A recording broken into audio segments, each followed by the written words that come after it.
in the North East mayoral election, there was a fight between what was theoretically going to be the current North of Tyne mayor, Jamie Driscoll, and Labour Party's chosen candidate, Kim McGuinness, right? And because Jamie Driscoll has a positive, progressive platform for community wealth building, he was not allowed to be on the long list to be on the mayoral candidacy for the new northeastern mayor role that's being created, which his current mayorship of North of Tyne is one thing he's a part of. It was the first time really and truly this Labour factional stuff actually got real mainstream news coverage. Jamie Driscoll was getting interviews on the BBC. It was actually became national news that he'd been blocked from standing as mayor for the northeast of England. When, I did lots of stuff on this policy. Loads of people came and talked about this. People like Andy Burnham came out and said this factional nonsense had to stop, and that Jamie Driscoll had a really good record. And he does have a great record, and his plans were excellent. The exact kind of Preston model style sewer socialism, local community wealth building projects that we need to see from a mayor. But of course, he was taken down from that position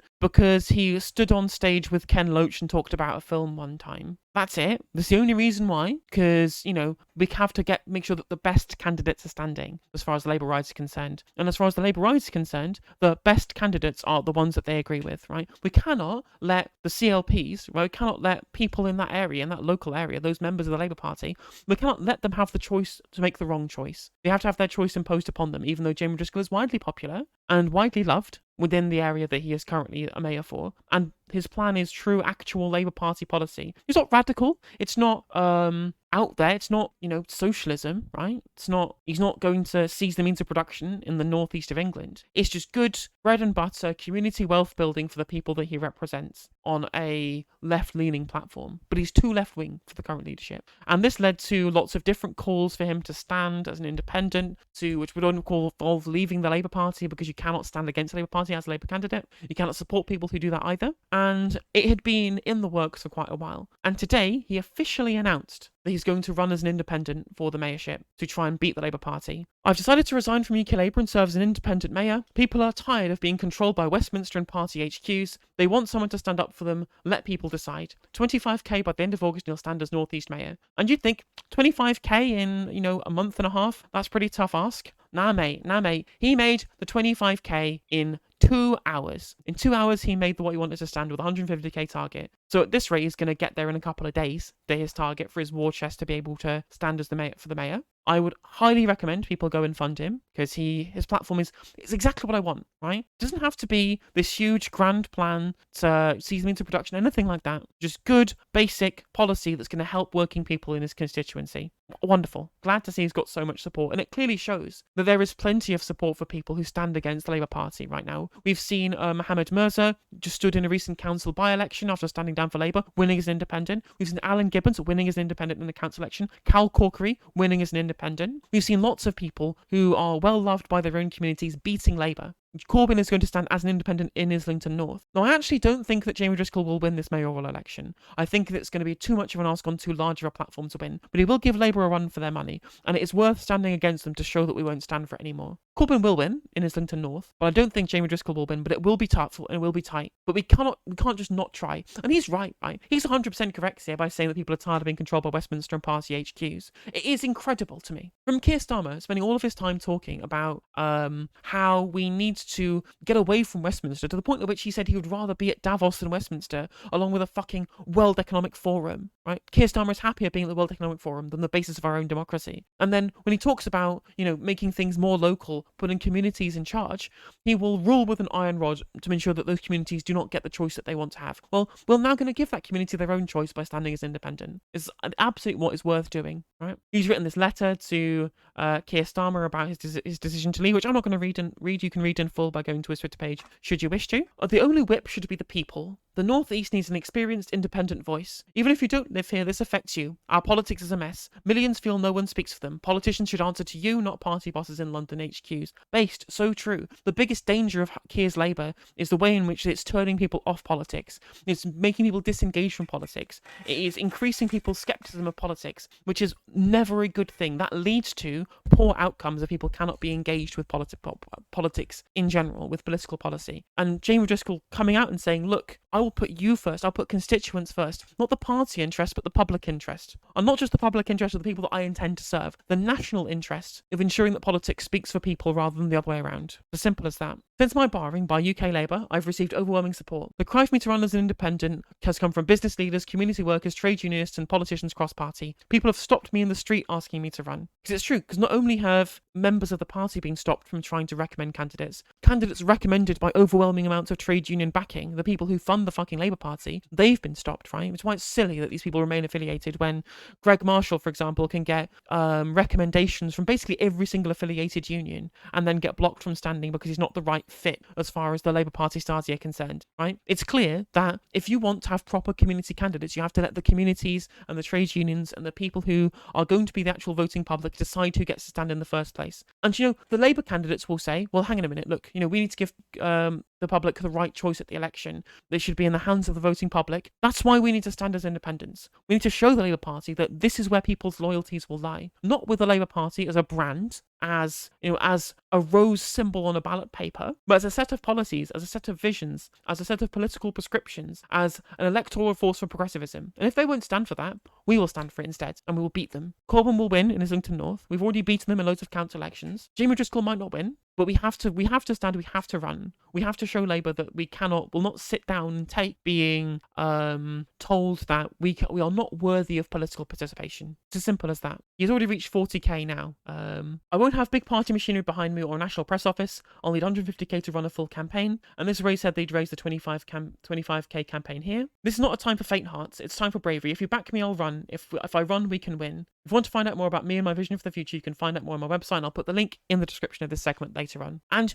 this is perfect. This is exactly what we need to be doing. And you better believe, right? You better believe the Melt Brigade absolutely are out in force, getting mad about this, getting absolutely fucking mad about this shit. Because again, it's all vibes to them. It's all part of a branding exercise to them. It's not about policy. It's about changing lives. It's not about doing the right thing. It's about being part of the right brand, being on the part of the right team. Right, look at this kind of stuff. Look at this. Here's a person called Oliver Ryan, who is a Labour and Co-op parliamentary candidate for Burnley, which shows you just how much of a melt this guy is. What a disgrace. No one is bigger than the party. No matter how convinced you are of your own marvellousness or how you fancy your title is, we achieve more together than we achieve alone. Jamie has shown why the whole mayoral model needs immediate reform and much stronger oversight. Literally, these people are saying that we need to change the rules to stop people from being able to run against Labour. This is how much these people hate democracy. These people are the enemies of democracy. Not just because they think that, party politics is more important than people politics. They believe that the rules should be changed to stop people from running against their own vested interests. It's pathetic.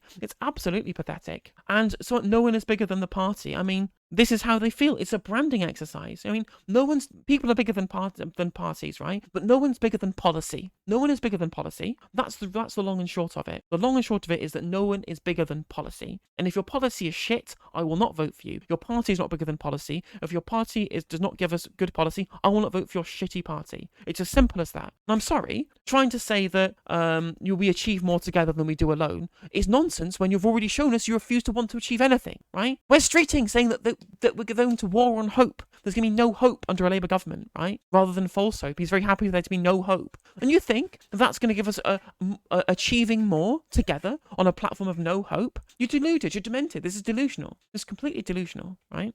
Luckily, he's getting absolutely ratioed in the replies here. What sheer arrogance. Without the Labour Party, he wouldn't be where he is today. We've had some of these types locally. Happy to get elected on a Labour ticket using our finances and resources, though. Would you have said the same if he'd been reselected or no? Well, luckily, he was elected on an actual Labour Party platform rather than a Conservative-like platform, right? Turns out, when actual Labour politicians were in charge from 2015 to 2019, we put people who had the public interest first being able to run, right? It's as simple as that. He offered you that same platform to run on as far as Labour candidacy was concerned, and you blocked him from doing it. It's your own fault, right? There could have been a situation here. Where Jamie Driscoll was allowed on the long list. He stood to be elected to be the person who was put forward to be the mayor for the Northeast, and could have been beaten by the opposition, right? Could have been beaten by Kim McGuinness, fair and square, and nobody would have said anything. This would have all washed over. But the fact that the Labour Party are just deliberately trying to remove people they deem to be ideologically toxic to the party just shows you that, yeah, okay, the Labour Party got him to where they were today, and he was happy to stand for them. He wanted to stand for them. And then they said, no, you're not allowed to. you're the wrong type of person for me. You don't belong to be a representative of our party. It's like, fine, you don't want me as a representative of your party. I will stand for somebody else. The arrogance is thinking that the central party think that they can just override the wishes of local boroughs, local CLPs, of local members who wanted Jamie to stand, and they've got their comeuppance because of it, right? They had the arrogance to refuse to put this person onto even the long list to even be chosen by people to elect to be the person who stands within that area. They refuse to let them make the wrong choice, and because they have a disdain for democracy, they're going to get democratically challenged outside of the party. It's as simple as that. And I hope he wins, and I hope he shows these people for the absolute clowns and melts that they really are, really and truly. The true mark of the grifter, the GoFundMe link. Yeah, because of course, people who don't have a massive war chest coming from the ostensibly union-backed party, who then refuses to actually do what the unions want, yeah, they're going to have to get their funding from somewhere, right? In fact, I think that it's much better to have campaigns funded by individual donations. Like, look at Bernie Sanders. The biggest individually funded donations campaign in US history was one that was popular for the people, by the people. I think that's much better, quite frankly, to be financed through a GoFundMe by having your campaign financed by regular people who want regular change for normal people than it would be, so, I don't know, getting your funding from the CEO of Autoglass, perhaps, Mr. Dent, or Lord Sainsbury, because that's where the Labour Party's funding is coming from. Kim McGuinness is going to be running with funding from billionaires and oligarchs that Keir Starmer and Rachel Reeves are having champagne breakfasts with,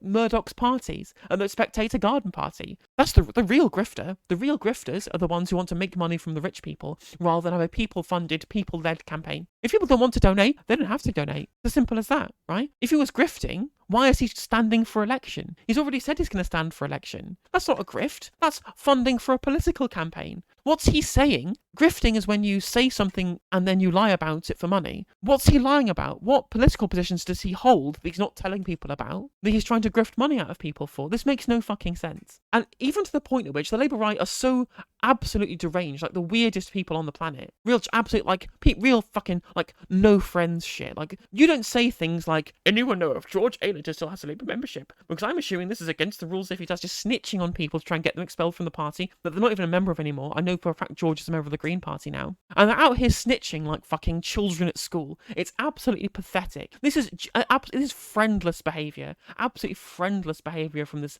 Liam person. Honestly, absolutely. I'm so glad that Jamie is standing. I really do look forward to Labour Party being humiliated by independents in the next election. They may not be able to change the overall look of how the Commons is concerned. They may not, we may not see Jamie Driscoll actually win this election, and I still don't think that he will, right?